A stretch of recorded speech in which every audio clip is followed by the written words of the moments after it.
제가 이 책을 쓸 때 과연 사실 굉장히 조심스럽게 써야만 했고 마무리 과정이 그랬습니다. 오늘 우리 정치 현실에서 과연 이 책이 얼마만큼 목소리를 낼 수 있을까?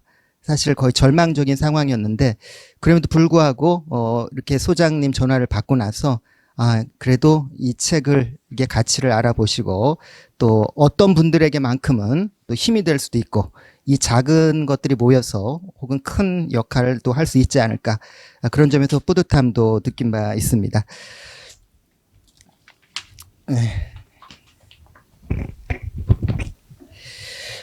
이 책을 처음 쓴 것은 2008년과 2009년 사이였습니다.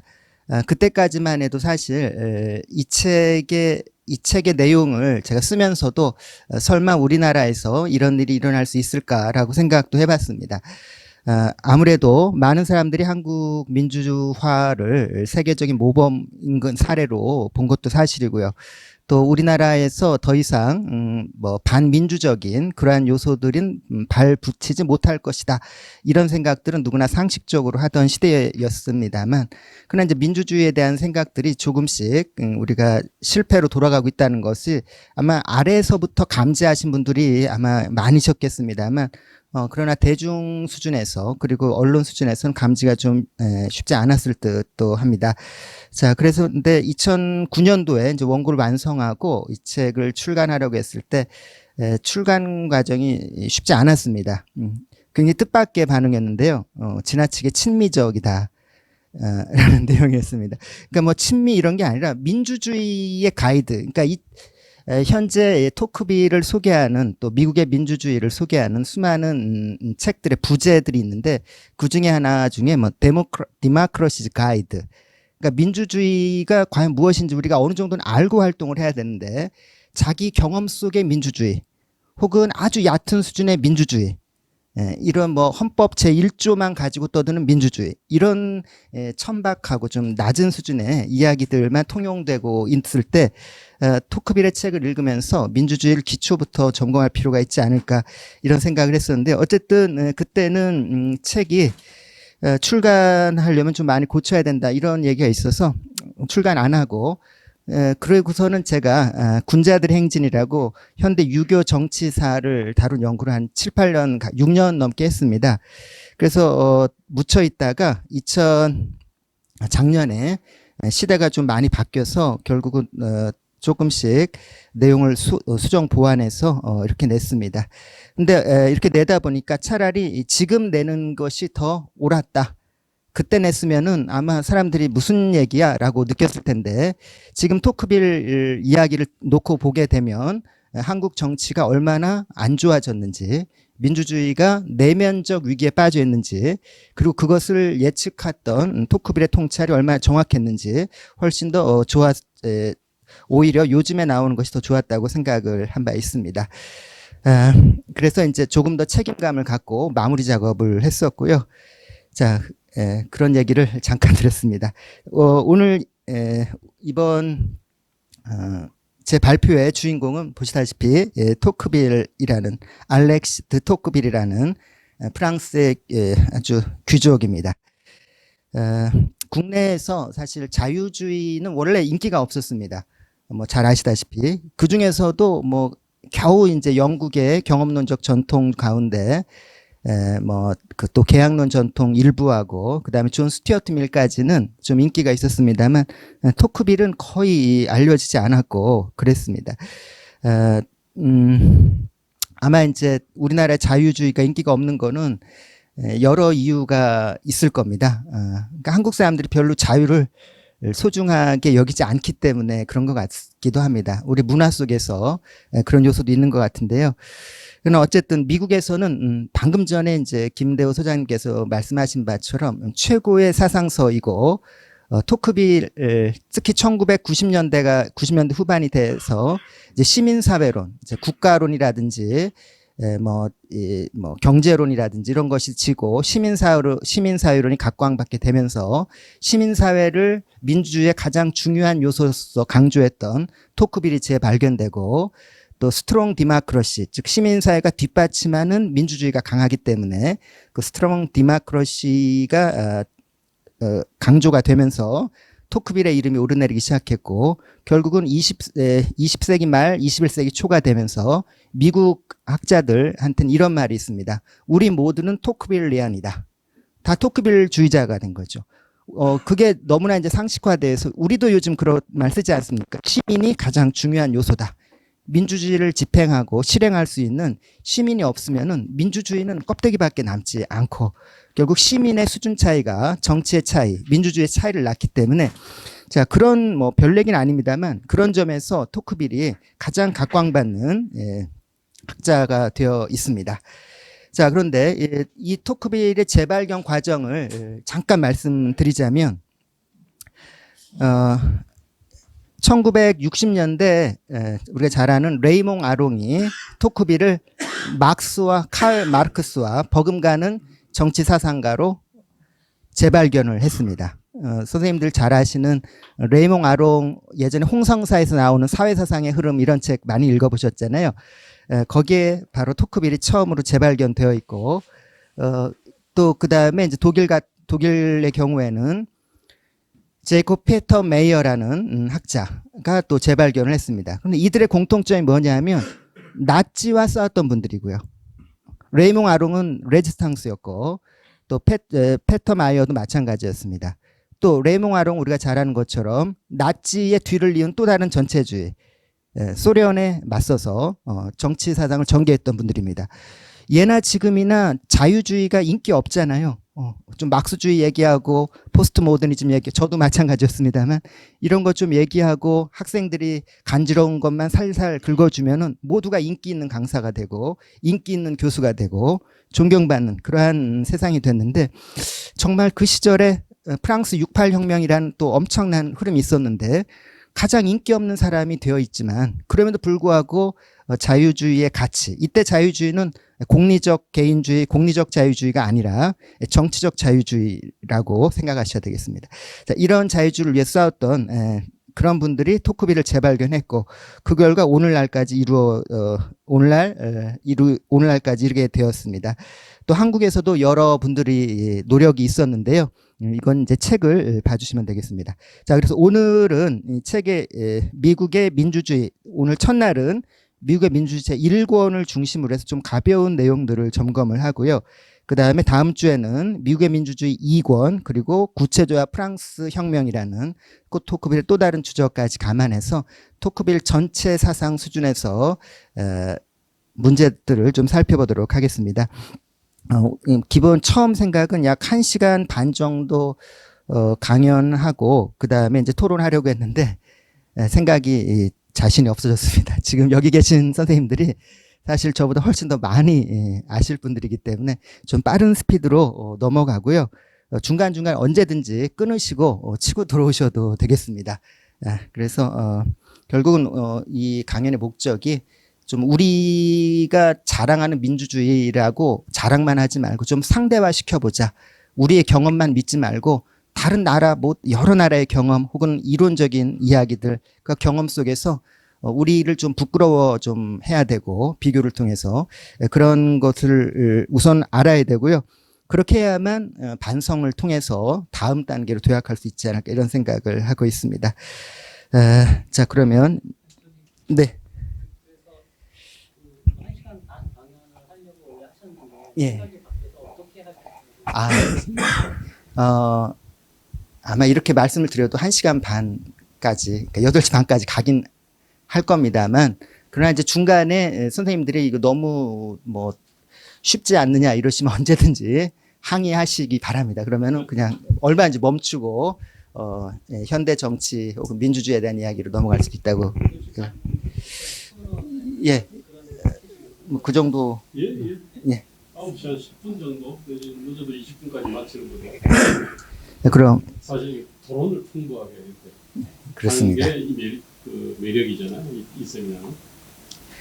예, 그러면 이제 시작하겠습니다. 그러니까 이제, 제가 또 빠뜨린 게 있는데요.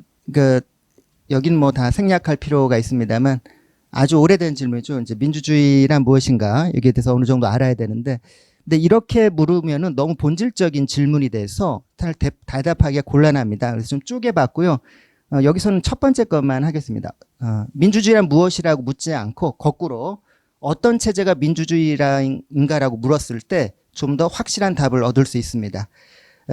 오늘 어디 뭐 베트남에 가는 어떤 분도 있는 나라가 민주주의 인민공화국이라는 표현을 쓰는데요. 그것도 민주주의인지 한번 따져볼 필요가 있습니다. 당연히 아니죠. 그러니까 민주주의란 무엇인가를 물으면 너무나 많은 전제 조건들이 있고 개념 정의가 있습니다만 어떤 체제가 민주주의인지 물어보면 확실히 드러납니다. 딱 한 가지 가장 뭐 평등도 중요하고 다 중요합니다만 결국은 자유로운가 자유롭지 않은가 그게 가장 핵심이라고 볼 수 있습니다. 많은 학생들에게 계속 물어봅니다. 너 돈 많이 있다고 치고 어느 나라로 갈래? 중국으로 갈래? 미국 갈래? 한 명도 예외 없이 다 미국 간다고 합니다. 그런데도 미국을 왜 이렇게 싫어하는지는 모르겠는데요. 자, 어찌됐든 이러한 생각들을 가지고 다양한 이야기들이 있는데 뭐 사실상 뭐 대학교 수준에서 얼마인지 할 수 있는 이야기이기 때문에 이건 넘어가도록 하고요. 그중에서 가장 마지막으로 결국은 민주주의는 어떻게 유지될 수 있는가? 그러니까 민주화라는 그러니까 뭐뭐티제이션 할 때 뭐뭐화 민주화라고 하는 이런 동적 과정은 사실은 한 번의 집합적 열정만으로도 충분히 가능한 것임을 우리는 사실 알고 있습니다. 그러나 그거 민주화 이후에 그 민주주의를 어떻게 유지할 것인가라고 생각을 해보면은 이건 훨씬 더 어렵고 복잡하고 더 많은 노력들이 투여되는 과정이라고 생각하는데 그 어려운 과정이기 때문에 결국은 사람들이 거기서 퇴장하려고 하는 거고 혹은 남들이 대신해주면 되지 않을까? 이런 생각들을 하고 그래서 시민이 감시하지 못하기 때문에 민주화 이후에 오히려 독재 체제들이 더욱더 기승을 거부리게 되는 일들을 사실 많이 볼 수 있습니다. 자, 그래서 오늘은 이 토크빌의 질문은 기본적으로 민주주의 유지와 관련된 그러니까 민주주의를 만드는 거 그것보다도 물론 그것도 중요합니다만 또 그 얘기도 합니다만 어떻게 민주주의를 만드는 걸 유지할 수 있을까 이 문제라고 보겠습니다. 예, 다시 나겠습니다. 네, 죄송합니다. 이게 앞인지 뒤인지. 예. 죄송합니다. 네.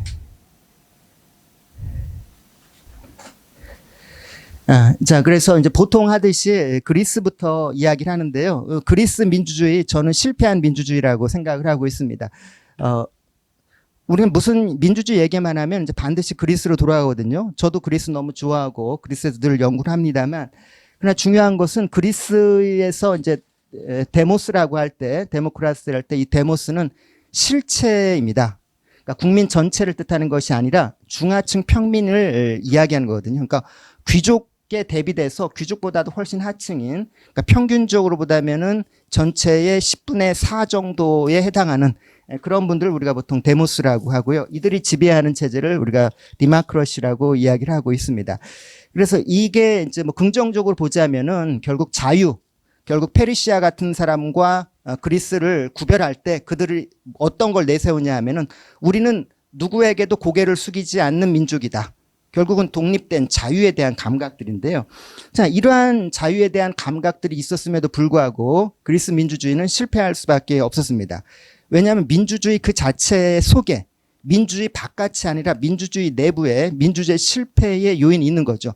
우리가 잘 아는 것처럼 이미 2300년 전에 아리스토텔레스가 다 얘기했던 것처럼 민주주의는 결국 타락한다면 그건 중우정치로 빠질 수가 없고 결국 그리스 민주주의의 후반기는 계속 선동적인 중우정치 속에서 200년 가까이를 보냈고 그 초창기 징후가 바로 소크라테스의 죽음이라고 볼 수 있습니다.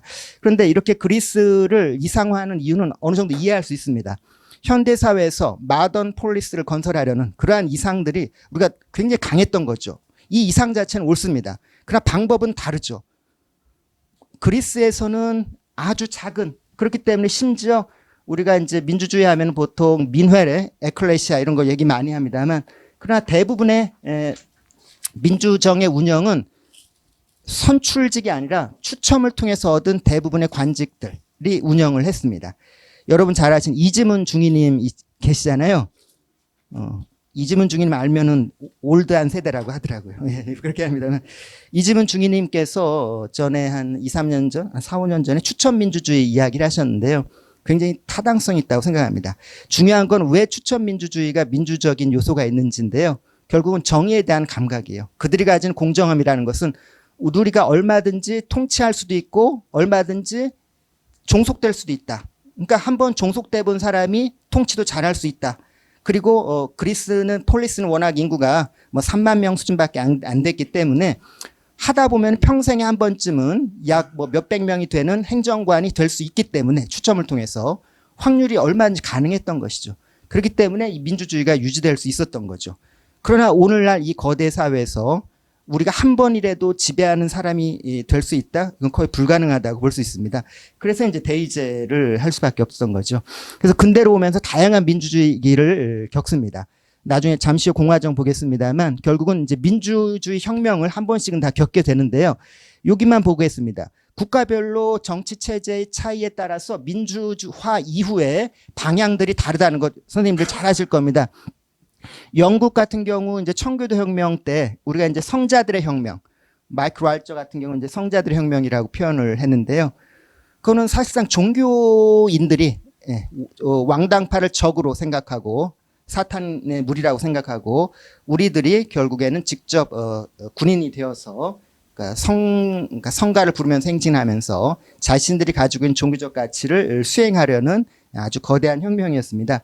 그러나 이게 너무나 과격했기 때문에 결국은 그 이후에 이제 명예혁명 단계에서 점진적 민주화의 길을 겪기 시작하죠. 그게 가능했던 것이 영국 사회는 젠트리들이 각 지방에서 다스리는 분권화된 사회 양식이었기 때문에 한번 프랑스 대혁명 같은 거대한 혁명이 있었음에도 불구하고 비교적 안정적인 민주화를 이뤘습니다. 반면에 프랑스는 루이 14세 때 완성된 절대 왕정 체제 때문에 강력한 중앙집권 체제였는데요. 그 중앙집권 체제를 혁명 정부도 심지어 그대로 이용할 수 있게 된 거죠. 거대한 관료제를. 그렇기 때문에 혁명을 아무리 한다고 할지라도 그 혁명 정부가 아무리 정의를 추구한더라도 행태는 결국 강력한 중앙집권 체제를 통해서 인권을 탄압하는 체제로 진행될 수밖에 없었던 것입니다. 자, 그다음에 미국 같은 경우에는 이제 독립전쟁이 이제 민족혁명이죠. 민주주의 혁명. 두 개가 같이 간 혁명인데요. 거기에서 아주 고도의 정치제도를 운영할 수 있었던 것은 결국 타운의 자치의 경험들. 그 식민지 시절부터 이미 자치를 했던 그런 경험들이 있었고 그 자치의 경험과 연방제가 결합을 하게 되면서 자기의 권리를 지켜나갈 수 있었던 것이죠. 그래서 우리가 이제 혁명을 자꾸 민주주의랑 그대로 연결하는 경향이 많은데 혁명이 민주주의의 시작이긴 하겠습니다만 혁명이 민주주의를 완성시키지는 못합니다. 결국은 아주 오랜 동안의 사회 기반의 차이 이런 것들이 결국은 어떤 변화를 만들어낼 볼 수 있습니다. 넘어가겠습니다. 예. 자, 그 다음에 이제 민주주의 하게 되면은 이제 항상, 그러면 한국은 민주공화국인데, 그러면 왜 공화주의는 뭐냐? 이렇게 나올 수 있는데요. 간단합니다. 우리가 민주주의도, 디마크러시를 이제 폴리티, 정치체제 하나로도 보고, 그 다음에 민주주의, 이념, 데모크라티즘도 우리가 디마크러시 어원, 속에서 같이 보듯이 공화주의도 이제 공화주의 이렇게 두 개로 나누어서 써도 아무 상관이 없습니다. 그러니까 로마 시대 이제 레스푸블리카에서 이제 공화주의란 말이 나오는데요. 이제 공공의 것이 있다는 겁니다. 이 공공의 것에 대해서는 이게 그 자체가 공화국이고, 핵심은 누구도 지배되지 않는다는 뜻입니다. 여러 가지 뜻이 있겠습니다만, 누구도 지배되지 않는다. 다시 말하자면, 어떤 개인에게 지배되지 않고요. 그러니까 어떤 국가의 어떤 다른 영역의 사회로부터도 지배되지 않고 특정한 집단으로부터도 지배되지 않습니다. 그런 체제가 있겠느냐라고 얘기할 게 있겠습니다만 가능합니다. 즉 사람 종류 한 개인이든 집단이든 신분이든 계급이든 그러한 것에 종속되게 되면 우리는 예종이라고 이야기를 하게 되는데요. 그게 아니라 오로지 법이 지배하면 사람끼리는 지배하지 않아도 되죠. 그래서 공화정에는 반드시 법치. 근데 이 법치가 룰 오브 로가 있고 룰 바이 로가 있습니다. 우리가 잘 아는 것처럼 맹자 같은 경우는 솔수식인, 짐승을 이끌고 사람을 잡아먹는다. 이런 그 폭정을 그렇게 표현했었는데요. 똑같습니다. 검찰이라든지 경찰이라든지 이런 권력기관을 이용해서 사람들을 털어버리고 이런 것들이 바로 인치. 이거는 공화국에서는 절대 벌어지면 안 되는. 그러니까 법이 지배해야 되는데 이놈의 법이라는 게 누가 마음대로 하느냐에 따라서 다 달라진다면 아주 큰 문제가 있다고 생각합니다. 그래서 법의 목적이 아주 오랜 차이가 있죠. 동양하고 서양 차이. 법의 목적은 로마 만민법부터 바로 자유의 확보에 있었습니다. 그래서 이제 공화주의 기본 원리를 두 가지만 꼽자면은 결국은 법치, 누구도 지배하지 않기 때문에 그 다음에 시민 덕성. 자, 법이 지배하지만 법대로만 움직일 수는 없기 때문에 그 법이 부족한 부분을 실천적 지혜, 프로네시스를 통해서 우리가 하나하나씩 물론 바꿔나갈 필요도 있습니다만 그걸 할 수 있는 건 결국 시민이고 그래서 버추, 우리가 버튜오스라고도 하고 버추라고 할 수 있는 그 시민의 덕성을 통해 가지고 시빅 버추에 의해서 우리 스스로 그러한 민주 공화국을 이끌어갈 수 있는 덕성을 쌓아가고 그걸 통해서 그건 두 가지로 다시 나눌 수 있는데 내부적으로는 공동체에 참여하고 외부적으로는 외적에 맞설 수 있는 그러한 용기 있는 시민들이 바로 공화국의 유지에 필요하다고 볼 수 있습니다. 자, 그래서 유럽에서 공화주의가 이런 식으로 계속 발전됐고요. 정치 체제로서의 공화정은 현실적으로는 전제정에 반대하는, 1인 지배에 반대하는, 하나의 가치에 반대하는 이러한 성격을 띠고 있습니다. 그래서 가장 핵심은 견제와 균형. 자, 세력들 간의 균형을 이루고 있으면은 누구도 함부로 지배할 수는 없습니다. 자, 그러기 위해서 실질적으로는 바로 견제와 균형이 원리고 우리가 민주주의의 원리라고 알고 있는 삼권 분립은 민주주의하고는 관계없는 바로 공화주의의 원리입니다. 그래서 민주공화국이라고 하고 또 미국에서도 마찬가지고 오늘날의 민주주의는 공화주의와 반반 섞어 놓은 거죠. 그걸 통해서 민주주의가 잘못 작동했어요. 왜냐하면 민주주의라는 것은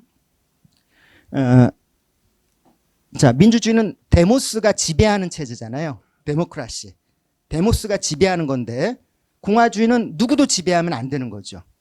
자, 이 두 가지가 충돌을 해요. 그러니까 충돌을 안 하게 하려면 결국 지배하는 데모스라는 것을 한번 걸러서 데이제로 바꿀 수밖에 없는 거고 데이제하에 정치 집단이 있을 수밖에 없어요. 우리가 너무 순결하게 정치는 나쁜 거야 그런 게 아니라 정치 집단이 있을 수밖에 없는 거 인정해야 됩니다. 그들이 서로 견제하고 그다음 권력 기관들끼리 견제하고 그다음에 권력 기관과 시민이 견제하고 언론과 시민이 때로는 힘도 합치지만 때로는 견제도 하고 이런 것들이 계속 작동해야 되는데 우리는 어느 정권 좌우 가릴 것 없이 집권하면은 우린 전부 선이다 이러니까 잘 안 되는 거죠. 다시 앞으로 돌아가서 보면은 그래서 이제 공화주의가 제대로 실천되면 민주주의로 갈 수 있는데 이때 민주주의랑 어울리는 수식어는 바로 deliberative, 그러니까 deliberative democracy.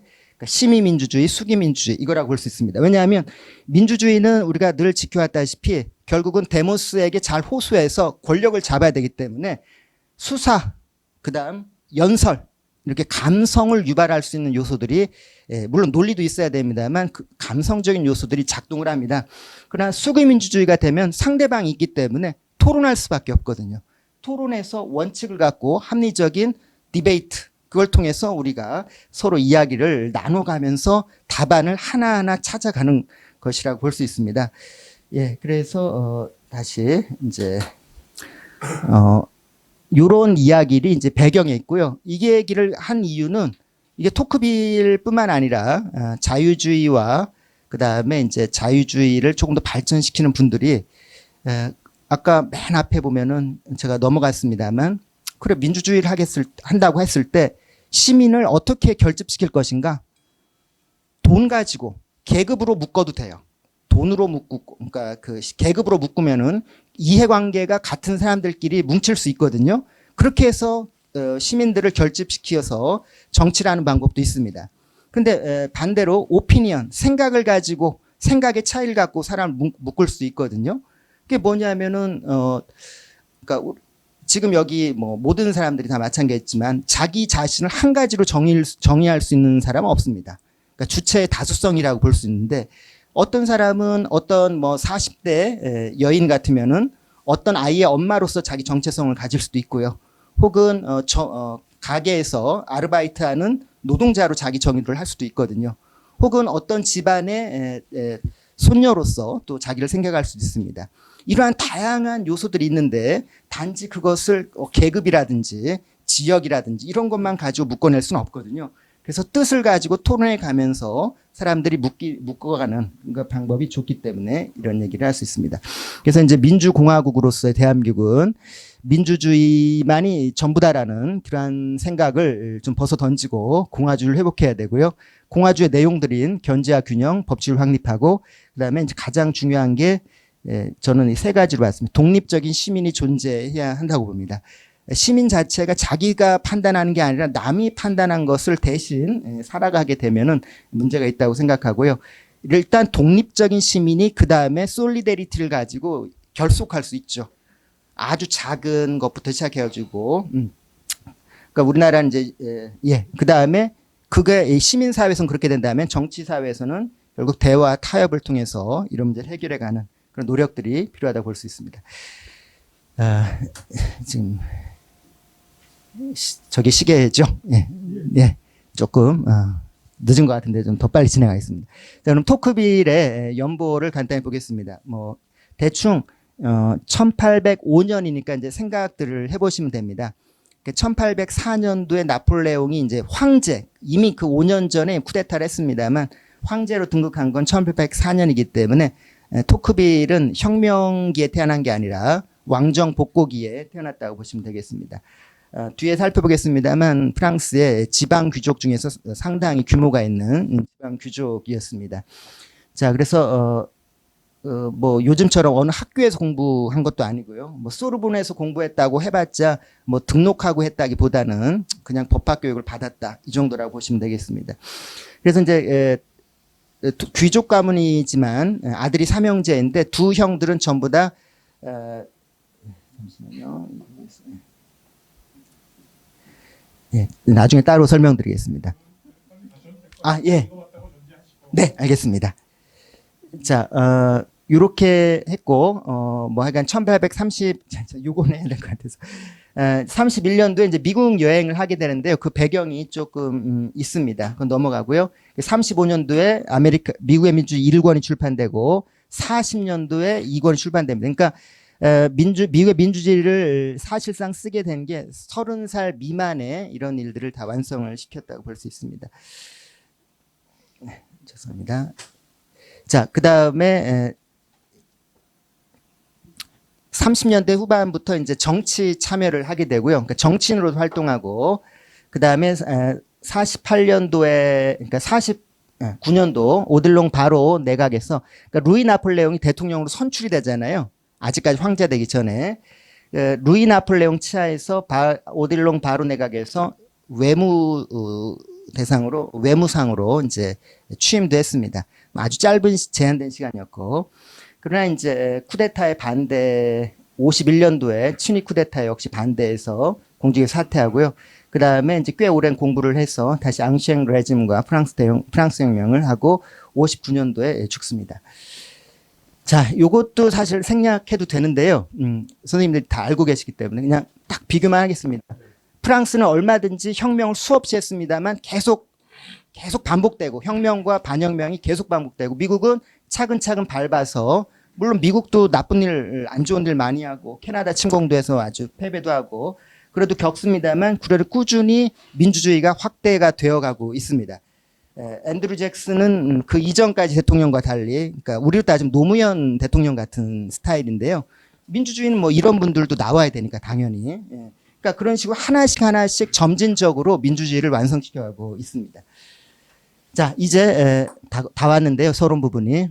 토크빌이 쓴 수비니어, 그러니까 리콜렉션, 요 회상록은 전체 삶을 회상록한 게 아니라 자기의 공적인 책임을 했던, 그러니까 의회에서 1848년 2월 혁명 요 단계에서 자신이 했던 일, 또 혁명들이 어떻게 배신되어 가는가 그런 과정들을 약 1, 2년간의 내용들을 회고한 거고요. 번역 때 나왔습니까? 안 나와 있습니다. 네. 근데 분량이 길진 않기 때문에 어렵지 않아서 필요하신 부분만 보셔도 아무 상관없습니다. 좀 하시죠. 예, 예, 제가 번역하고 지금 뒤에 하나 더 있습니다. 그 다음에 요것도 물론 지금 이미 번역이 됐고, 대혁명에 관해서 어찌 보면 수정주의 해석의 시초라고도 볼 수 있습니다. 우리가 프랑스 대혁명 하면은 1870년대 이후에 그러니까 프랑스 제3공화정이 워낙 약체였기 때문에 이 공화주의자들과 사회자들의 연합을 위해서 오늘날 우리가 아는 프랑스의 혁명적 상징들이 다 완성이 되거든요. 그러니까 프랑스 대혁명 때 완성된 게 아니라 그것을 누가 메모리 기억하는가, 이게 한 80년 이상 지나서 제3공화정 때 완성됐는데 그 이전에 이미 프랑스 대혁명 때 사실은 왜 이런 일들이 혁명이 실패할 수밖에 없었는가 분석한 좋은 책이고, 요거는 다음 주에 살펴보도록 하겠습니다. 번역이 안 된 거죠, 저거? 저거는 요거 번역하신 이용재 교수님이 1989년도가 대혁명 200주년이었잖아요. 그때 프랑스에도 행사 많이 했었는데 그때 번역을 하셨고요. 다시 번역하셨습니다, 이번에. 근데 뭐 똑같습니다, 내용은. 아니, 한글로 뭐로 치면 됩니까? 구체제와 프랑스 혁명 이렇게 번역되어 있습니다. 앙샹레진가? 예, 같은 겁니다. 요즘에 새 번역은 이제 앙샹 이렇게 지금 갔습니다. 자, 이제 제가 쓴 책 내용으로 이제 겨우 들어왔습니다. 저는 이 책을 말제르브라는 한 명의 이제 문제적인 개인부터 시작을 하고 있습니다. 토크빌의 외증조부입니다. 아니, 외증조부면 상당히 멀지 않는가라고 할 수 있습니다만 그렇지 않습니다. 자, 말제르브는 우리가 잘 아는 것처럼 18세기에 프랑스 백과전서파가 나올 수 있었던 것은 바로 말제르브의 덕분이라고 보시면 되겠습니다. 그러니까 프랑스의 법관으로서 자유의 확대에 크게 기여했던 분이죠. 그런데 이분이 퇴임을 하고 스위스에서 잘 쉬고 있는데 대혁명이 일어났습니다. 대혁명 자체에 반대하신 게 절대 아니에요. 이런 일은 일어날 거라고 생각했기 때문에. 그런데 그리고서 3년 정도 지난 다음에 루이 16세가 기소가 됩니다. 그러니까 엄밀히 말하면 루이 16세가 기소되기 전까지는 약 3년간 입헌왕정이라고 보시면 돼요. 자, 어쨌든 국민의회가 있었습니다만, 그 루이 16세가 기소를 하는데, 기소까지도 뭐 문제는 없습니다만, 기소되면은 법관들이 재판을 해야 되는데, 의회에서 재판을 합니다. 의회가 재판을 해서 반론권도 주지 않고 두 차례 만에 사형을 선고를 합니다. 그런 걸 지켜보면서 이러고는 안 되겠다라고 해서 직접 변호하러 갑니다. 그러니까 평생 절대왕정과 싸웠던 분이 절대왕정이 몰락한 다음에 그 혁명 과정에서 포로처럼 잡힌 루이 16세를 변호하기 위해서 와요. 근데 요즘도 굉장히 어려운 일입니다만 그때는 뭐 샹필로트들이 다 장악을 했기 때문에 목소리 크고 행동력 있고 몇백 명씩 뭉쳐다니고 이런 앞에서 결국은 붙잡혀가지고 이분뿐만 아니라 이분 손녀들까지 전부, 손녀 사위까지 전부 다 죽이려고 했었던 거죠. 그때 이제 토크빌이 아버지하고 토크빌 엄마가 결혼 막 했던 상황이었습니다. 그래서 토크빌의 그러니까 말제르브의 직접 자식들부터 먼저 죽이고 아주 처참하게, 일부러 자식 죽어야 더 슬프잖아요, 자기 죽는 것보다. 그런 다음에 말제르브를 죽이고 그 다음에 손자까지도 다 죽이려고 했는데 그 딱 며칠 사이에 테르미도르의 반동이 일어나면서 결국 이제 살아나게 됐어. 그래서 우리가 토크빌을 만날 수 있게 된 것입니다. 그래서 토크빌은 평생 이거 기억을 잊을 수가 없었던 거예요. 나는 말제르브의 후손이다. 말제르브는 왕 앞에서는 인민 앞에서는 왕을 옹호했다. 그 위대함은 내가 지금까지 잊지 않고 또 결코 잊을 수도 없는 본보기이다. 올바른 게 있다면 그것을 위해서 정파에 구애되지 않고, 자, 정파, 물론 정책신용 굉장히 중요합니다만 옳고 그름은 잘 따져봐야 된다는 것이죠. 특히 약한 사람들에게 일방적 몰매를 맺는, 이게 참 그 대중주의 위험한 부분인데요.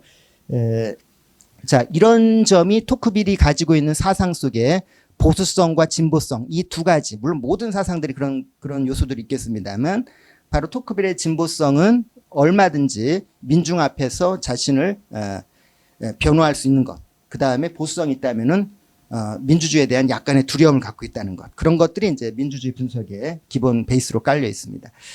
뭐 가족들 우리가 잘한 것처럼 에르베하고 루이즈인데요. 요것 때문에 일부러 했습니다. 한 사람은 철저하게 정통 귀족이죠. 대검 귀족, 착검 귀족. 그러니까 전쟁터에 나갈 때 항상 검 들고 나가잖아요. 그러니까 우리가 노블리스 오블리제라고 할 때 나오는 그런 정통 귀족입니다. 다음에는 이쪽 가문은 아까 말제르브 가문이 전형적인 노블리스 델 로브, 그러니까 그 법복 귀족이라고 합니다. 이 법복 귀족은 루이 14세 때 절대 왕정을 강화시키기 위해서 귀족 정통 귀족들을 억누르야 되거든요. 그러니까 그 전까지만 해도 귀족하고 왕 관계가 귀족 중에 조금 더 센 게 왕 뭐 그 정도였는데 루이 14세는 완전히 그걸 무너뜨리고 귀족들 너희 무식한 놈들 말고 시험 쳐서 합격한 사람들 고시 패스한 사람들 내가 귀족으로 만들어서 키우겠다. 그래서 절대 왕정의 옹호자가 돼요. 그래서 근데 이 노블리스트의 이러한 법복 귀족들은 굉장히 기회주의적입니다. 왕정이 바뀌면은 순식간에 물론 제가 표현을 잘못했고 기회주의라기보다도 이 법복 귀족이기 때문에 굉장히 이상적이에요. 이상적이지만 이 이상적인 것 때문에 왕정이 바뀌자마자 왕정에도 저항했습니다만 얼마든지 민주정을 옹호하는 사람으로 바뀌는데 그 옹호의 속도가 너무 빠른 거죠. 그런데 어쨌든 이 두 가문들이 위기를 느껴서 결혼을 했다라고 볼 수 있습니다. 저는 그렇게 해석을 했습니다. 자, 뭐 지금도 남아 있는 토크빌 고성이고요. 영국 부인입니다. 연상이고 뭐 하여간 조금씩 싸우기도 했습니다만 굉장히 자유로운 영혼이라는 토크빌을 알 수 있습니다. 그 다음에 이제 이모부라고 하는데요. 마찬가지로 우리가 아까 얘기했다지만 외가가 거의 다 죽었잖아요. 거의 어렵게 살아남았어요. 이분의 엄마도 다 죽고 이분의 이모도 다 죽고 그랬거든요. 근데 이 샤토브리앙은 빅토르 위고가 그렇게 존경했던 분이에요. 딱 보시다시피 폼이 완전히 여유롭잖아요. 완전히 낭만주의자입니다. 자, 이분이 쓴 여러 책들 가운데 미국으로의 항해라는 게 있고 이게 소년기 토크빌에게 큰 영향을 줬어요. 솔직하게 얘기합니다. 프랑스 자존심 다 버리고 미국에서 데이즈에 기초한 공화정이 세계에서 가장 위대한 사건이다. 굉장히 낭만적인 분이고요. 그 다음에 우리 토크빌의 영원한 친구, 미국 여행부터 같이 다니고 했던 구스타브 보몽 역시 귀족 가문이고요. 토크빌보다 3살 연상이었고 그러나 이제 토크빌이 되게 신경이 날카로웠는데 보몽이 다 다독거려 가면서 이 큰 책을 쓸 수 있도록 뒤에 이 정도만 하겠습니다. 자, 이제 미국 여행 과정인데요. 아르보호를 타고 아르보호는 증기선이 아닙니다. 이거 예인하러 가는 거고요. 이런 배를 타고 여행을 했다라는 거 우리가 자꾸 감각을 호압한 여행이 아닙니다. 자, 그걸 타고 이제 뉴포트부터 해가지고 미국을 우선 북쪽 돌고 그 다음에 남쪽 한 바퀴 도는 이 여행을 9개월 동안 하는 거고요. 이 9개월 동안 만날 사람을 다 만났다는 게 정말 대단하다고 볼 수 있습니다. 자, 우선 그가 처음 도착해서 뉴욕에서 약 3주간 머무는데요. 뉴욕에서 머물 때 첫인상이라는 일기를 남깁니다. 이 일기에서 이미 미국인들의 핵심을 다 장악을 했어요. 미국은 바로 종교와 상업 정신이 융합되어 있다. 우리가 종교하면 굉장히 도덕적이고 상업 정신은 굉장히 천박한 거라고 생각합니다만 미국인들은 이게 결합이 되어 있다는 거예요. 철저하게 이기적인데 철저하게 자신의 삶을 도덕적으로 규제할 수 있는 그러한 종교적인 미국인들의 아주 철저한 도덕성은 바로 개신교 전통. 그러니까 이들이 이미 토크빌에 가기 전 200여 년 전부터 가지고 있던 이 철저한 정신들인데요.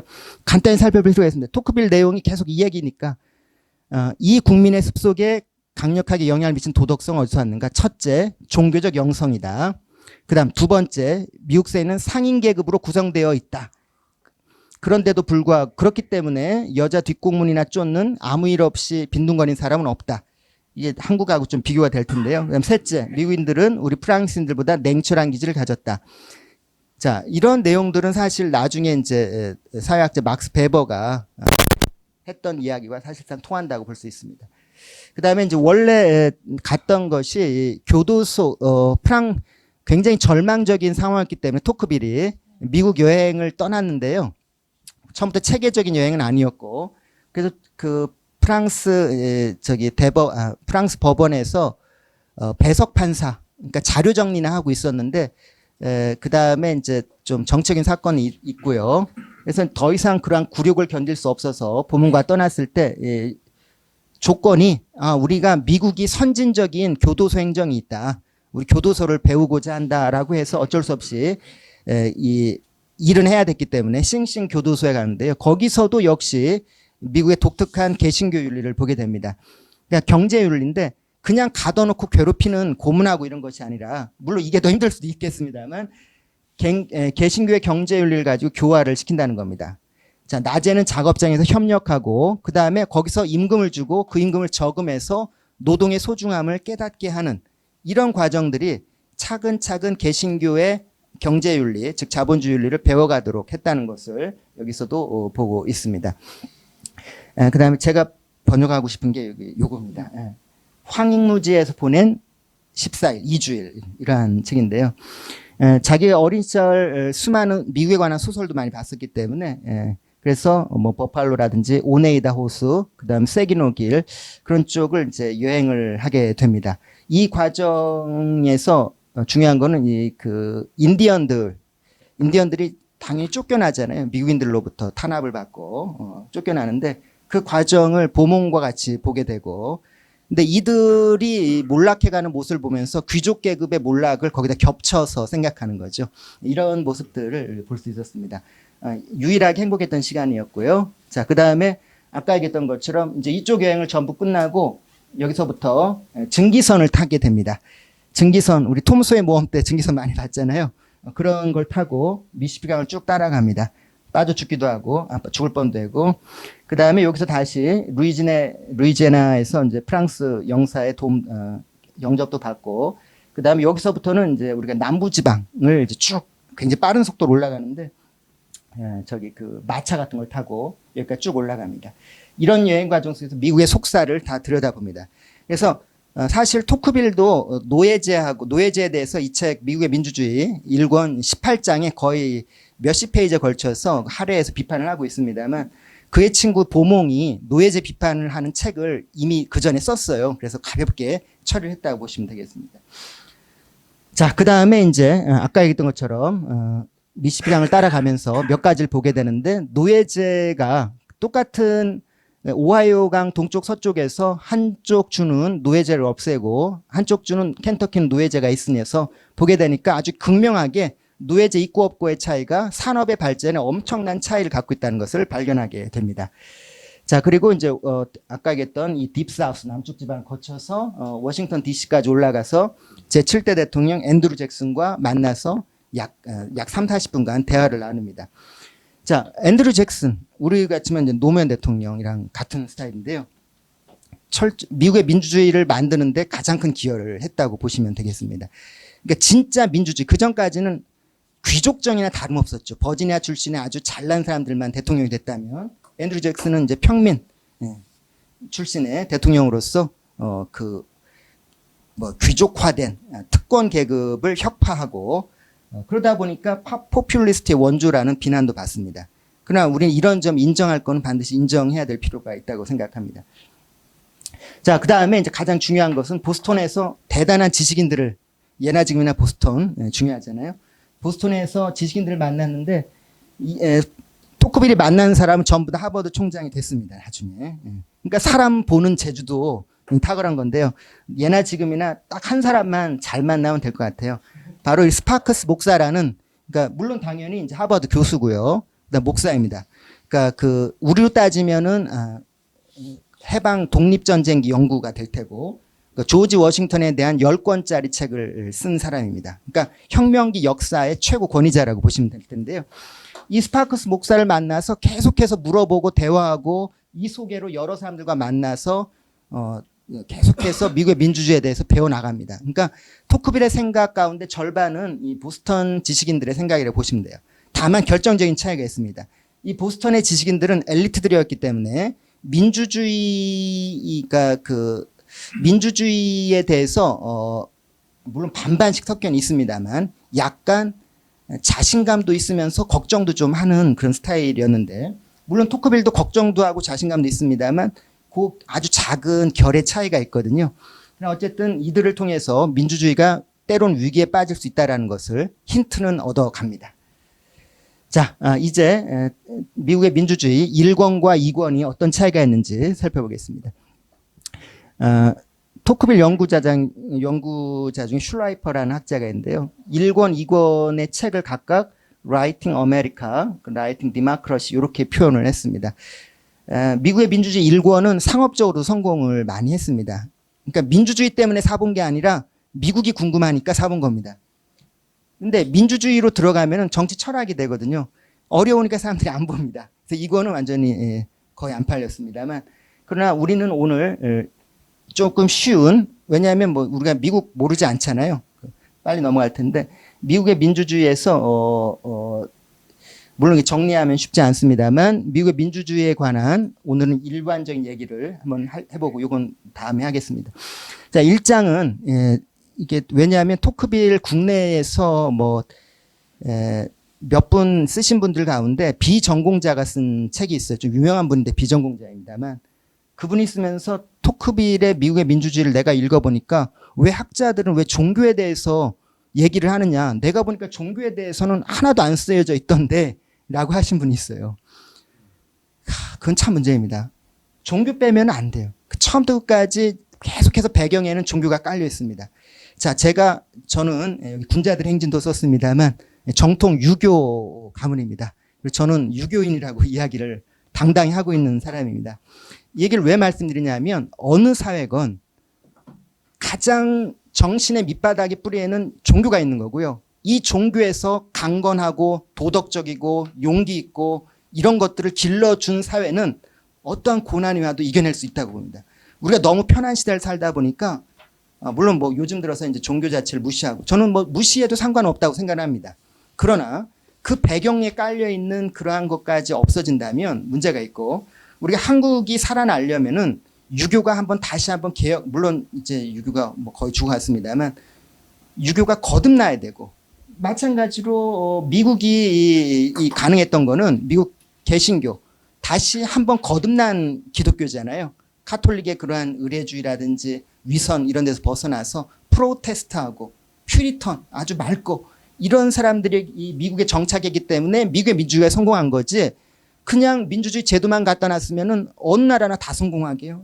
그럼 멕시코도 성공하고 브라질도 성공하고 뭐 차베스도 성공하고, 절대 그렇지 않다는 겁니다. 도덕적인 자기 성찰, 내가 왜 희생해야 되고 헌신해야 되고 내가 왜 시민으로서 싸워야 되고 이런 것들이 없는 문화는 죽은 문화라고 볼 수 있습니다. 자, 죄송합니다. 갑자기 흥분했는데요. 자, 그래서 크게 세 파트로 쓰려고 했어요. 제가 토크빌 작업 노트를 보니까 정치사회, 시민사회, 종교사회. 그러나 실제로는 너무 어려워서 일부는 정치제도를 소개했고, 그러니까 한길사 책에는 1부, 2부 표시가 없습니다. 그냥 쭉 나갔는데요.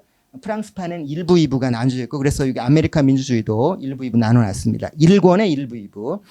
그래서 정치제도 제도 분석을 우선 앞에서 하고, 오늘날 얘기. 그래서 제도 분석의 선구자로 또 토크빌을 우리 사람들이 언급하고 있습니다. 그 다음에 2부는 정치 과정론, 요즘으로 따지자면 실제로 작동하는 게 더 중요한 거니까.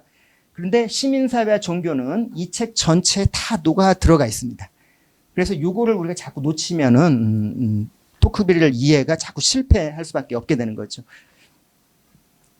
자, 그러면 이제 1권이 이런 제목인데요. 아까 얘기했던 것처럼 여기 4장부터 8장까지가 제도 분석, 그러니까 입법, 사법, 행정 이런 걸 천천히 다 살펴보는 그런 장이 되겠고, 1, 2, 3장은 뭐 지리, 그 다음에 우리는 이미 알고 있는 이제 역사, 그 다음에 사회 상태, 사회 상태 매우 중요합니다만 하여간 요 정도 얘기가 일부에 나와져 있습니다. 그러면은 이미 다 알고 있는 1부부터 간단히 살펴보겠습니다. 사실 토크빌 표현으로 하면은 지금 미국의 동부 지역은 굉장히 척박한 땅이잖아요. 심지어 뭐 이주민들이 다 죽고 굶어 죽고 얼어 죽고 이랬던 척박한 지형입니다만, 그러한 지형이 오히려 남아메리카보다 사람들을 단련시켜서 더 강하게 만들었다. 그리고 요 차이, 이런 비교들이 계속해서 세련되게 이루어지고 있는데요. 우리가 잘 알다시피 이제 뉴잉글랜드 정착지와 버지니아 정착지의 차이를 언급하고 있습니다. 그러니까 출발점이 중요하다는 이야기인데요. 둘 다 영국인들이 왔습니다. 그런데 그럼 우리가 미국을 이해할 때 자꾸 영국으로 생각하면 절반밖에 못 보는 거거든요. 두 차이는 결국 종교의 차이였습니다. 북부지방엔 결국 우리가 메이플라워 서약을 했던 그러한 상층, 중상층 시민들, 이런 분들이 종교적 자유를 찾아서 갔던, 그리고 집단 위주, 가족 단위의 이주였고, 이랬기 때문에 이 정착지들은 성공할 수 있었는데, 반해서 남부 정착지들은 투기적 모험가, 그 다음에 남자 혼자, 이렇기 때문에 굉장히 모험적이었고, 결국은 이쪽 사람들은 나중에 이제 살아남아서도 대규모 경작지를 이루겠지만 그 이후에도 노예제를 선택하는 그러한 일들을 벌이게 되는 겁니다. 그래서 미국을 이해할 때는 반드시 개신교에 그러한 저항하는 전통, 프로테스트하는 그러한 사람들을 보셔야 되겠습니다. 그리고 이들은 바로 이게 가장 큰 차이인데 식민지 시절부터 지금 여기 메이플라워 서약처럼 자기들 스스로 자치를 하겠다는 그러니까 시민 규약을 만드는 거죠. 그러니까 형식상 그 메이플라워 서약을 읽어보면은 뭐 왕에게 감사하고 어쩌고저쩌고 뭐 이런 말 씁니다만 그런 껍데기를 제거하고 나면 핵심은 우리 일은 우리가 처리하겠다는 거예요. 자치를 하겠다는 겁니다. 그 어떤 민족이 자치를 당당히 얘기하고 있는지, 물론, 하여간 오늘 주인공은 거기니까 그냥 그 정도로 얘기해 두겠습니다. 자, 두 번째 이제 어려운 부분이 평등 부분입니다. 미국은 굉장히 예외적 행운이 있는데요. 우리가 이제 토크비를 제가 다음 주에 말씀드리겠습니다만 자유주의자인데도 불구하고 평등에 대한 감각이 상당히 있습니다. 미국에서 그걸 실제로 봤기 때문에 그렇습니다. 프랑스에서는 평등을 했더니 전체주의로 빠져요. 근데 미국은 평등에서 출발했는데 아주 다원적인 민주정으로 잘 작동하고 있습니다. 자, 그래서 평등 문제를 한번 보는데 토크비를 볼 때 미국에서 가장 중요한 요소는 평등입니다. 이 평등의 요인들은 여러 가지가 있겠습니다만 뭐 상속법의 변화라든지 서부로의 이주라든지 이런 것들이 있는데요. 어찌됐든 우연치 않게 다른 나라는 평등부터 시작할 수는 없거든요. 우리가 뭐 그 사회계약론에서 원시사회를 자꾸 상상합니다만 백지에서 시작한 나라는 없습니다. 항상 어떤 바탕에서 출발하는데 미국은 출발할 때부터 운 좋게 평등부터 출발한 걸 볼 수 있는 유일한 나라가 되는 거고요. 그러니까 이렇게 평등했던 사람들이 단지 경제상의 평등으로 끝난 게 아닙니다. 지식과 덕성도 평준화시킵니다. 그들은 제일 먼저 타운을 건설하면 교회부터 짓고 그 다음에 바로 학교를 짓잖아요. 교회 학교를 지어서 대학교는 몇 명 안 갑니다. 20세기 초반까지도 미국의 대학 진학률은 3%도 안 돼요. 전부 다 그러나 자기 할 말하고 타운에서 자기 얘기 뚜렷뚜렷하게 할 수 있는 읽고 쓸 줄 알고 노동자가 될 수 있을 만큼의 지식은 다 갖추고 있죠. 반면에 유럽은 귀족들 뛰어난 사람들은 매우 많습니다만 초등교육이 합법화되는 것이 19세기 후반 훨씬 넘어서가 되는 것이죠. 자, 이렇게 지식과 덕성이 평준화돼서 결국 정치적 평등으로 이어졌다는 겁니다. 이 과정들을 미국은 정말 행운이 깃들였다고 볼 수 있고요. 그래서 미국에서 발견한 평등은 자기가 프랑스에서 봤던 평등과 완전히 다른 거예요. 프랑스의 평등은 천박한 평등의 열정이었습니다. 윗사람을 끌어내려서 똑같이 못난 놈 만드는 평등이고 미국에서 본 평등은 정당한 평등의 열정. 모든 이가 지금보다 더 나아지기로 스스로 경쟁하게 만들어주는 그러한 정신들입니다. 그러니까 물론 그렇다고 해서 지금 현재 가지고 있는 불평등을 조장한다 이런 뜻이 아니잖아요. 당연히 그런 개혁들 계속 이루어집니다. 이루어지더라도 뭐 헬조선이라든지 또 정권방킹 그 말도 안 나오는데 뭐 그런 말을 하는 게 아니라 정말로 우리가 어떻게 하면 좀 나아질 수 있겠는가 이런 부분들을 생각할 수 있게 되겠습니다. 자, 그 다음에 계속 일부의 이야기 아까 얘기했던 것처럼 그들이 어린 시절부터 겪은 경험들이 결국 미국 민주정을 완성시키는데요. 결국 타운 집회가 그러한 역할을 하고 있다는 것. 그래서 타운, 카운티, 스테이트, 그 다음에 유나이티드 스테이츠로 연결되어가는 그러한 구조가 아래에서부터 위로 간다는 거죠. 전 세계 어디에서든 아래로부터 위로 상향해서 스테이트 빌딩을 한 나라는 없어요. 미국만 유일하게 그걸 해내는 겁니다. 죄송합니다. 아니, 그게 실제로 가능했는가? 실제로 그런 거니까요. 그러니까 스테이트를 만들 때 물론 주마다 조금씩 차이가 있습니다만 스테이트 중에 적어도 절반은 그러니까 식민지 상태의 주들 가운데 절반은 자치적으로 주지사를 뽑았으니까 꼭 임명된 총독이 아닐 정도로 자 그런 자치의 정신이 있었기 때문에 자유를 지켜낼 수 있고 자유가 얼만큼 소중한지를 알고 있었던 분들이라고 볼 수 있습니다. 그런데 특이하게도 그 자치는 공동체와 조화를 이루고 있습니다. 그렇기 때문에 우리가 특히 미국인들은 아주 거대한 국가를 상상하기 쉽지 않거든요. 왜냐하면 타운이라든지 스테이트 쪽에서 실질적으로 살아가고 있기 때문에. 그럼에도 불구하고 이들이 한 번도 경험해 보지 못했던 연방이라는 것에 충성할 수 있는 이유가 바로 경험을 상상하는 거죠. 내가 타운에서 내가 주인으로서 경험했던 것. 아, 우리가 정말 자치가 중요하구나. 내가 주인이구나라는 생각을 상상을 확대하게 되면 연방에서도 이게 매우 중요하겠구나. 그렇게 해서 미국인들의 아주 극성스러운 애국심이 뜻밖에도 국가 차원이 아니라 타운 집회에서의 경험들이 이 미국의 거대한 처치 곤란한 대단하잖아요. 그 애국심들을 만들어 간다는 것을 찾아냈습니다. 자, 그래서 미국에서는 기본적으로 주가 원칙이고 연방은 예외입니다. 그러니까 주가 가지고 있었던 것의 일부를 연방에게 양도를 한 것이지, 그러니까 연방을 만들어 놓고 니들 마음대로 하면 안 된다 이렇게 겁박 주는 것이 아닙니다. 물론 헌법에 연방 헌법이 가지는 지위에 대해서 엄격하게 규정하고 있긴 합니다만, 그건 핵심은 원칙이 그렇다는 겁니다. 스테이트가 원칙.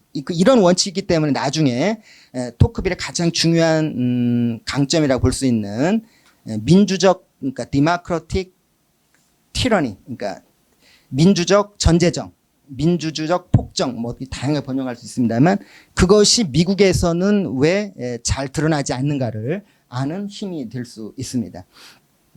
그래서 역사상 가장 완벽한, 물론 미국인들의 특징이 자기 나라를 가장 잘 비판하는 나라가 또 미국인들이거든요. 다른 나라에서는 그게 불가능한데, 그래서 뭐 로버트 다알이라든지 이런 학자들은 지난번에 부시하고 그러니까 아버지 부시하고 존 캐리 전에 누구였죠? 엘고어가 붙었을 때 그때 큰 사단이 났잖아요. 선거 뭐 주가 문제가 되고 그 주가 이기면은 또 선거 상태 다 바뀌고. 그러니까 로버트 달 같은 이제 원로 정치학자들 이런 분들도 미국 헌법 엄청나게 문제다라고 다들 얘기합니다만, 미국 시민들은 제도가 뭐가 문제야, 우리가 실천 못해서 그런 거지, 별 문제 없어요. 사법부가 잘 조정을 했습니다. 또 사법부가 조정하기 전에 엘고어 스스로 물러나잖아요. 아주 독특한 이들만의 정치 문화가 있기 때문에 이게 지켜진 것이라고 볼 수 있습니다. 그러나 어쨌든 그 와중에 제가 완벽하다는 건 진짜 문제가 없다는 뜻이 아니라, 다양하게 독재가 혹은 전제정이 이루어질 수 있는 가능성을 미연에 중간중간에 다 차단하는 고리들을 만들어놨고, 이것들을 할 수 있었던 것은 인간에 대한 이해가 남달랐기 때문인데요. 우린 지나치게 인간을 아주 선한 존재로 이상화하거나 혹은 악한 존재로 끌어내리거나 하는데, 미국인들은 딱 그 중간 정도의 실제 인간을 보는 거죠. 미시적 심리학이 대단합니다. 아, 이렇게 해주면 또 인간이 약한 마음이 있어 이렇게 하겠지? 그러니까 이럴 땐 또 이렇게 해야 되라고, 무슨 제도 하나를 만들 때 우리가 페더럴리스트 페이퍼, 그 연방주의자 문서라는 거기에 연방헌법 만들 때 그 지식인들이 매주 같이 신문기사 같은 엄청난 분량들을 써가지고 이런 규정이 왜 필요한지에 대해서 계속 논하는 그런 과정들을 보게 되는데요. 토크빌도 그걸 뒤늦게 이제 그 프랑스로 되돌아와서 그 가치를 알게 되는 거죠. 그러니까 우리가 너무 거시적이고 틀을 사람을 끼워 맞춰가지고 이렇게 살아야 한다가 아니라, 적절히 선하고 적절히 악한 인간의 본성을 정확히 꿰뚫어서 제도 설계를 했다고 볼 수 있습니다. 자, 이제 제도 쪽으로 넘어오게 되는데요. 역시 뭐 잘 알고 계신 내용입니다만, 결국 잘 작동하게 해놨습니다.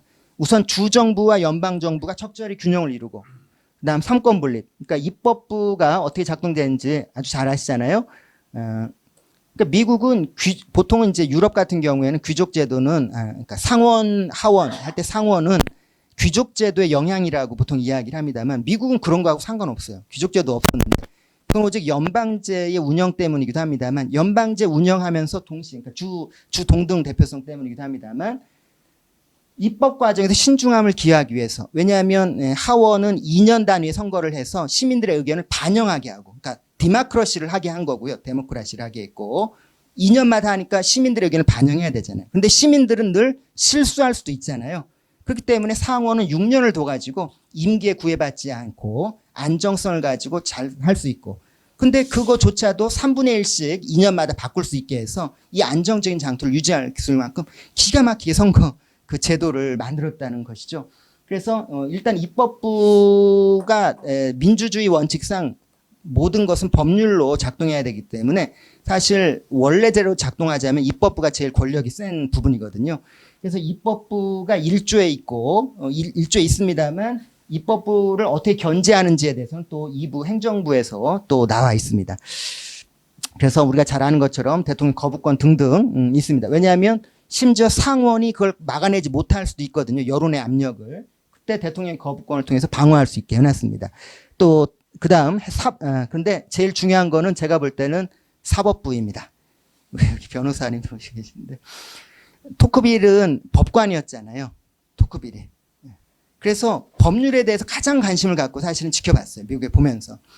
근데 프랑스에서는 우리나라도 그렇습니다. 법관이 존경 안 받거든요. 존경 받을 수가 없죠. 근데 미국에서는 판사들이 존경을 받아요. 깜짝 놀랍니다. 왜 이들이 존경을 받을까? 심지어 쟤네들은 월급도 받는데, 월급도 많이 받는데, 뭐 많이까지 아니더라도 헌법에 아예 그 봉급까지 써놨어요. 봉급 절대 깎으면 안 된다. 헌법에 그렇게 써놨습니다. 그거 왜 그랬냐면 사법부의 독립성을 지켜나가기 위해서. 누구나 다 실패할 수 있거든요. 그 최후의 보루에 누가?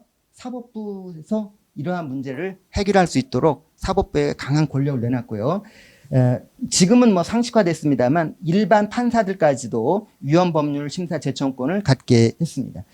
자, 그 다음에 정치 재판에는 오히려 관여하지 않습니다. 왜냐하면 독립성을 지키기 때문에. 요즘 정치 재판이 별로 없으니까, 아니, 옛날에는 정치적인 재판이 많지 않았거든요. 근데 요즘 정치적인 재판이 너무 많으니까 그건 욕먹을 수밖에 없거든요. 어떤 결과를 내놔도. 자, 물론 이제 탄핵과 관련된 예외적인 것입니다만 우리가 잘 알다시피 탄핵 심판은 하원이 기소해서 상원이 해결하는 거죠. 상원, 정치인들이 해결하라는 겁니다. 이 문제는. 그리고 정치 재판은 조건이 있어요. 절대 사법적으로 해코지하지 않습니다. 정치적으로만 탄핵시켜서 끌어내리면 끝나게 규정이 되어 있습니다. 자, 뭐 간단히 얘기했습니다만 이렇게 제도 설계를 이미 그 당시에 해놨기 때문에 현재까지도 미국 헌법 그대로입니다. 250년 넘게 그대로고 다만 수정헌법, 뭐 권리장전 뭐 10개 조항이라든지 금주법을 했다, 안 한다. 요거 왔다 갔다 하는 거라든지 요 몇 가지밖에 없거든요. 그 뭐 27개, 28개 조항 빼놓고는 계속 그대로입니다. 그러니까 제도를 처음부터 잘 짜놔야 되는데 그러니까 처음부터 뭐 아까 얘기했던 것처럼 2년, 6년 이런 규정 그게 아주 톱니바퀴 맞게 잘 들어가고 그런 것들인데 우리는 너무 87년 물론 그렇다고 죄송합니다. 현대 얘기는 하면 안 되고 이렇게 해서 다 얘기했습니다. 그 다음에 그렇게 이제 제도 설계를 끝내가면서 제도 분석을 끝내가고 연방제에 대해서 분석을 하고 있습니다. 그러니까 그 미국이 연방을 이루고 있는데요. 사실 연방 익숙한 나라는 뭐 거의 없습니다. 스위스에서 그 전에 하고 있었지만 스위스는 뭐 그 연방 오늘날의 연방 같은 그러한 성격은 아니기 때문에 뭐 사실상 뭐 문제가 있고요. 그런데 이제 미국같이 커다란 나라가 연방제를 하는 기본 이유는 처음엔 한 가지예요. 그러니까 외부의 침입으로부터 작은 나라들은 큰 나라로부터 공격당하면 망하기 때문에 우리가 좀 뭉쳐서 좀 커 보이자. 처음에 시작은 아주 간단한 원리입니다만 이 연방제 성공 요인은 아까 죄송합니다. 이렇게 지리적 요건도 있습니다만 결국은 이들이 배경적으로는 물론 다른 나라 이주민들도 있습니다만 영국계 프로테스탄트가 주를 이뤘기 때문에 문화적으로 동질적이었기 때문에 성공했다는 거죠. 문화가 동질적이지 않은 연방제는 망할 수밖에 없습니다. 자, 그리고 아까 처음 얘기했던 것처럼 그들이 가진 자유의 정신이 결국은 연방의 결속감을 높이게 되는데 큰 영향을 미칩니다. 자, 이제 2부로 가게 되는데요. 이제 정치 과정론에 대해서 이야기를 하고 있습니다. 정치 과정론에서 특이한 것은 미국 헌법에는 정당 규정이 없습니다. 정당 그냥 헌법이 보장할 필요도 없고 그냥 정치 결사체이기 때문에 그런데 또 언론도 왜 정치 다룰 때 넣느냐 이런 부분들 그리고 결사의 존재 이유는 뭔가 이런 것들이 오늘날 우리가 생각하는 것과는 조금 다른 방식으로 분석을 하고 있습니다. 잠시 살펴보고 있고요. 그 다음에 이제 여기에서 가장 중요한 것 중에 하나가 다수 과연 미국에서는 이미 아리스토텔레스가 2300년에 얘기했던 다수의 위험성을 어떻게 해결할 수 있는가 그런 걸 또 살펴보고요. 그 다음에 이제 구장이 결론인데요. 결국 이제 왜 이 민주주의를 유지할 수 있는가. 지금까지 했던 전부 내용이 이 민주정 유지에 관련된 내용들을 여기서 하고 있습니다.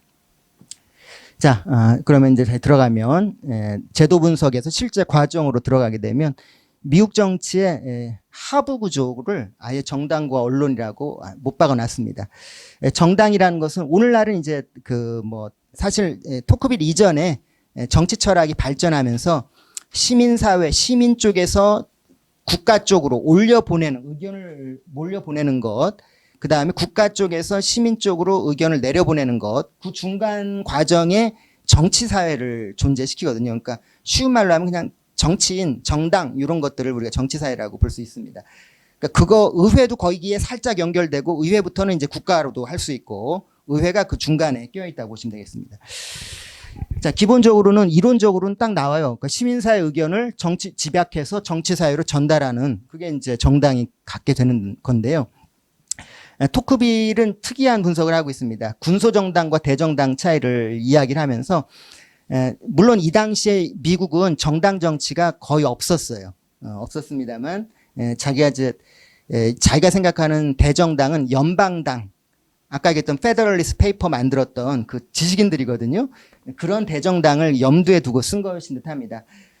그래서 그가 볼 때 군소정당은 프랑스의 뭐 정말 파벌마다 쪼개지는 그런 건데요. 그러나 여기서 우리가 주의할 거는 이유를 봐야 되죠. 군소정당, 대정당이 아니라 대정당이 존재하는 이유는 대정당 내에서 타협을 해서 만들으라는 겁니다. 그러니까 예를 들어서 좌파 정당이면 좌파 정당 내에서 온건파, 강경파가 대결했을 때 온건파가 승리하고 또 우파 정당에서 역시 좌우 강경 보수가 강경파하고 온건파가 했을 때 온건파가 승리할 수 있는 그런 목소리를 갖춰가지고 둘이 대화를 했을 때 효과적이라는 거죠. 그 다음 보겠습니다. 그 다음에 언론도 정치적 기관이라고 한 이유는 언론을 통해서 모든 여론 형성에 큰 영향을 미치기 때문입니다. 그렇기 때문에 언론의 횡포가 미국 가서 깜짝 놀랐어요. 프랑스에도 뭐 별별 이상한 신문 다 봤습니다만 미국 가 보니까 뭐 대통령에 대해서 뭐 욕을 막 험하게 하는 거죠. 요즘 뭐 정치인들이 하는 것과는 대변인들이 하는 것 이상입니다. 그런 신문들을 보고 깜짝깜짝 놀라면서도 이제 계속 지식인들에게 물어보는 거죠. 왜 필요합니까? 필요하다. 왜? 언론이 있기 때문에 그래도 국가 그리고 관리들이 시민 자유를 침해하지 않으려고 노력이라도 한다. 그다음 중요한 거는 그렇다면은 그렇게 세면은 언론 때문에 정치를 못할 게 아닌가? 그렇지 않다. 미국 언론은 반으로 정확히 나눠가지고 서로 치고받고 싸우기 때문에 중화가 된다는 거죠. 그러니까 다양한 목소리들이 서로 내면서 중화가 되는 그런 것들.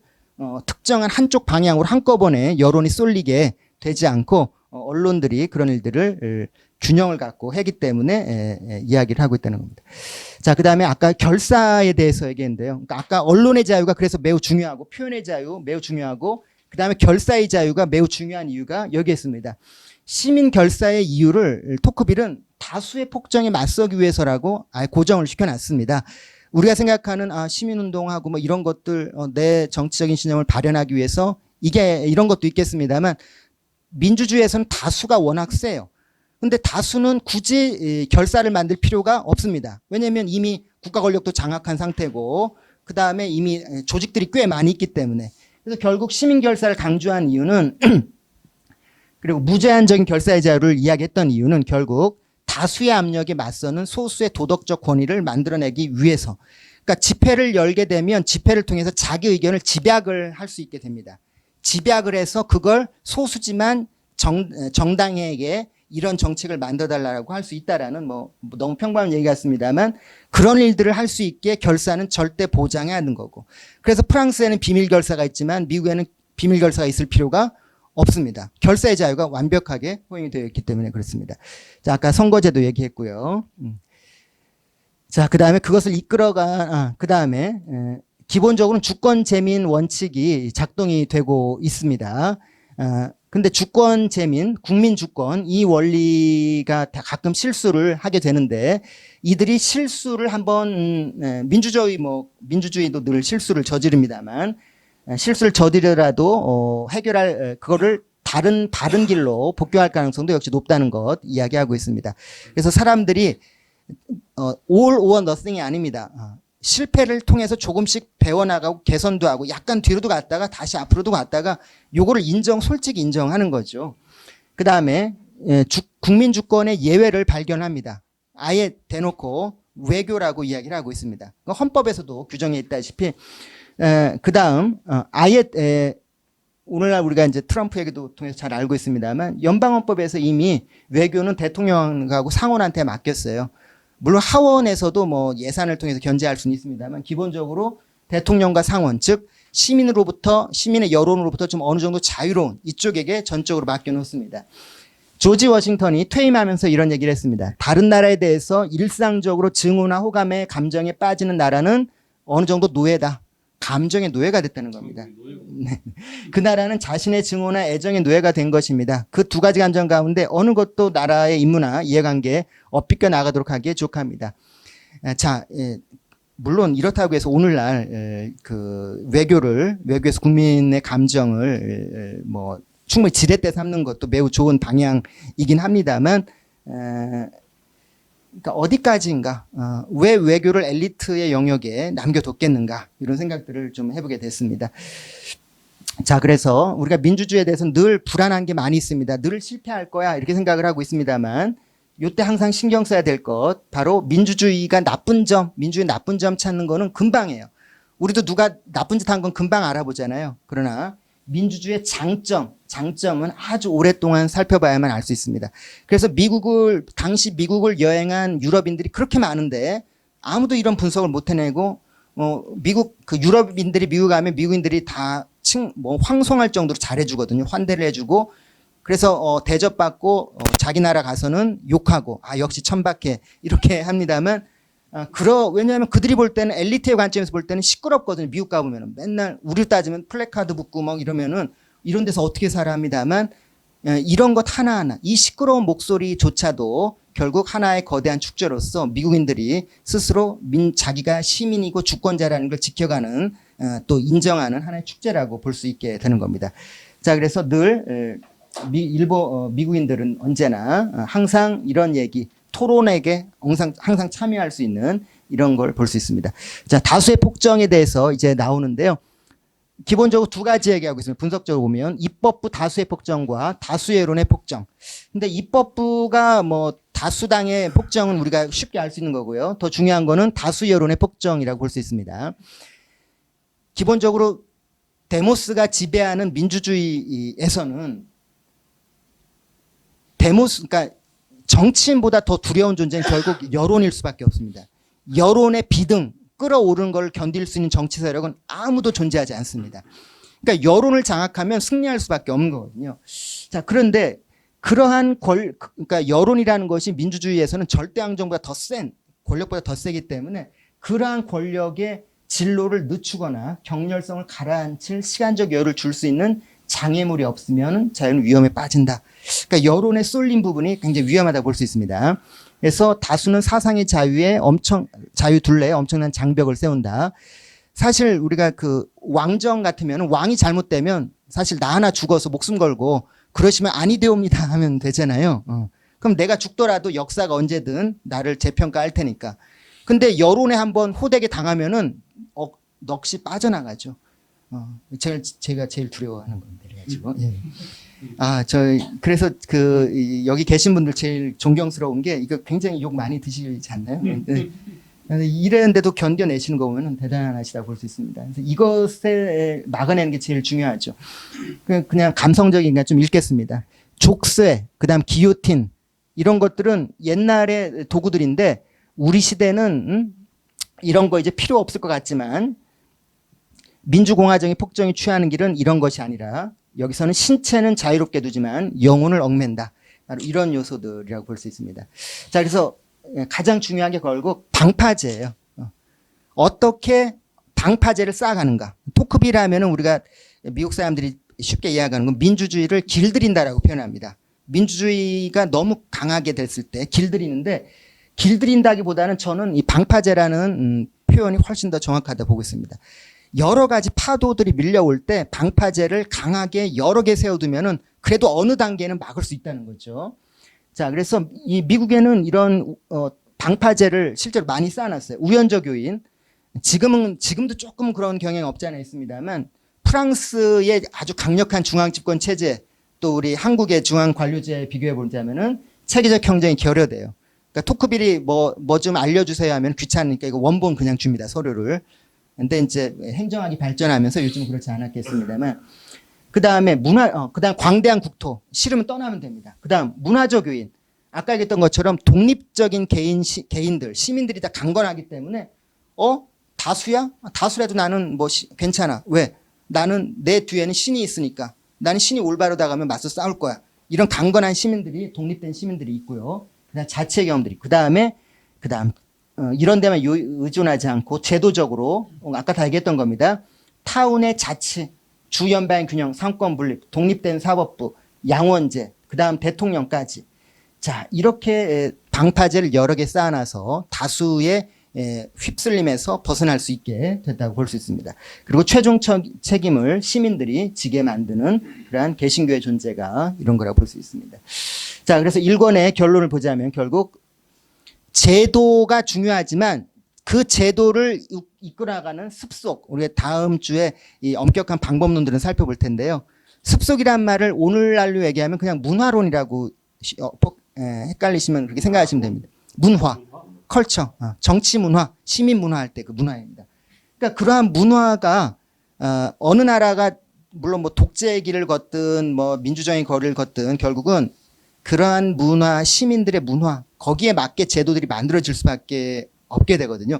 그래서 결국은 그 제도를 만드는 배경인 문화적인 요인, 습속이 더 중요하다라고 이야기를 한 겁니다. 자, 이게 이제 아까 얘기했던 9장, 2부 9장의 결론 부분인데요. 아까 얘기했던 우연적인 요인, 자연환경, 외침도 안 받고 역사적인 조건, 그 프로테스탄트들이 자치했고, 그 다음에 아주 엄격하게 헌법부터 해가지고 헌법적인 설계를 잘하고, 그 다음에 그들의 생활 태도와 습속이 이런 문제를 해결했습니다. Habits of the Heart. 자, 로버트 벨라라는 그 미국의 역시 존경받는 사회학자 있습니다. 그러니까 정치학자 쪽에 로버트 달이라든지 이런 분이 있다면 사회학자 중에 로버트 벨라라는 학자가 존경받고 있는데요. 80년대 초반에 Habits of the Heart라는 책을 썼어요.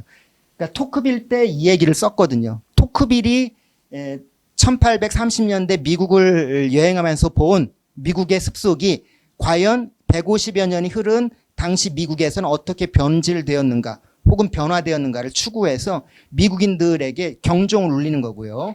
그렇게 해서 이들이 또 로버트 벨라를 비롯한 학자들이 책을 쓴 게 굿 소사이어티라는 책입니다. 더 굿 소사이어티.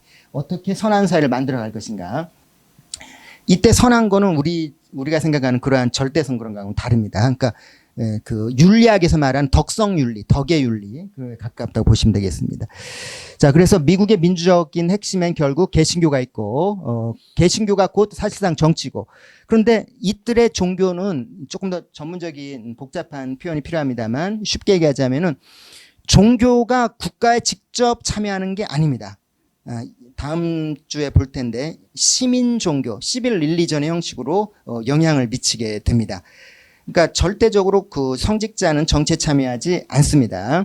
그러나 그럼에도 불구하고 자기들의 일상 문화에 이미 개신교가 가지고 있는 배려, 협력, 그다음 도전 이런 문화들을 제도에 다 심어놨거든요. 그래서 자연스럽게 그런 것에 익숙해지도록 하고 있습니다. 자, 그래서 마지막 부분이니까 읽겠습니다. 민주적 제도를 시행하기 위해서는 점진적으로 그리고 먼저 국민의 생활 태도와 습속을 민주적으로 변화시켜야 한다. 이런 뜻이 되겠습니다.